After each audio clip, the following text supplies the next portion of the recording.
Cerita horor Lemah Pati.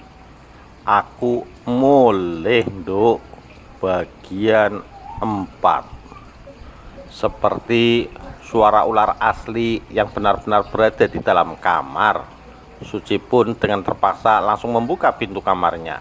Namun di saat dirinya membuka pintu, tiba-tiba seekor ular piton yang panjangnya 2 meter sedang melilit tubuh bapaknya. Ular itu merasa terusik dan segera memberikan gertakan kepada Suci. Suci yang melihat amarah dari ular tersebut langsung mundur beberapa langkah sambil berteriak ketakutan. Sedangkan bapaknya wajahnya sudah memucat dengan mulut yang sudah terbuka lebar. "Bapak!" Suci pun langsung berlari untuk meminta pertolongan warga yang berada di sekitar rumahnya. Namun karena saat itu kondisi sudah malam, tidak ada satupun lalu lalang warga untuk keluar. Suci pun langsung menuju ke rumah-rumah warga sembari menggedor-gedor tiap pintunya untuk meminta pertolongan kepada mereka. Setiap pintu yang ia gedor, tidak ada satupun dari warga yang mau membukakan pintu rumahnya. Suci pun menangis sambil berteriak minta tolong. Hingga akhirnya ada salah satu warga yang mau membukakan pintunya. Dia adalah seorang warga biasa yang sedikit mengerti terkait apa yang dirasakan oleh Suci sendiri. "Dek Suci, kenapa kamu menangis?" Bapakku dililit ular. Tolong bapakku." "Tidak bisa, Dek. Bapakmu sudah terikat dalam perjanjian. Tapi bagaimana cara melepaskan ular itu?" "Ambil tanah kuburan ibumu, lalu taburkan di atas ular itu. Ular itu akan takut dengan lemah layat atau tanah kuburan yang sudah terikat atau kepati dari tubuhnya sendiri. Nanti ular itu akan lepas dengan sendirinya." Suci pun segera berlari menuju ke kuburan ibunya. Perlahan matanya terlihat dengan jelas sesuatu yang aneh di tiap kuburan.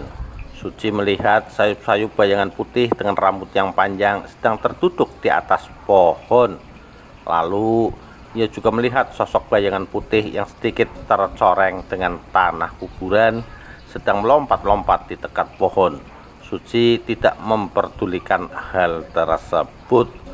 Ia memilih untuk segera mengambil tanah kuburan dan bermaksud untuk menyelamatkan bapaknya dari jeratan ular tersebut.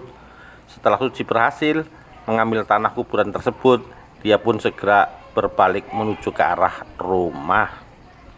Namun di tengah perjalanan ia menemukan seorang wanita dengan pakaian serba putih sembari menuntun seorang anak kecil yang rambutnya acak-acakan.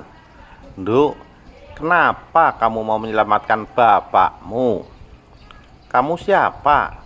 Di desa ini orang yang telah melakukan persetubuhan dengan Nyai Ratu, dia tidak akan pernah lepas. Aku ingin menyelamatkan bapakku. Nduk, lebih baik kamu jangan ikut campur. Bapakmu sudah bukan milikmu lagi." Tiba-tiba perasaan merinding pun begitu terasa dari bagian bawah hingga ubun-ubun kepala. Sosok wanita dan anak kecil itu berbelok ke arah lain sembari tertawa melengking. "Astagfirullahaladzim. Ya Allah, lindungi hambamu ini." Suci pun kembali bangkit. Ia pun langsung menuju ke rumahnya. Namun di sepanjang jalan ia melihat beberapa warga dengan wajah yang sangat asing. Sepertinya itu bukan asli warganya di desanya. Warga itu sambil mengatakan, "Mulih, mulih, mulih." Suci pun berteriak sambil meminta tolong agar segala gangguan-gangguan yang ada di sekitarnya segera dihentikan. Sampai akhirnya pundaknya ditepuk dari arah depan. "Sudah diambil lemah layatnya?" Sudah Pak, mari aku bantu." Akhirnya warga itu pun ingin membantu Suci yang benar-benar sudah kewalahan. Ia pun segera menuju ke dalam rumah lalu menuju ke kamar Ibu Suci. Saat mereka berdua datang, tiba-tiba lampu kamar menjadi mati.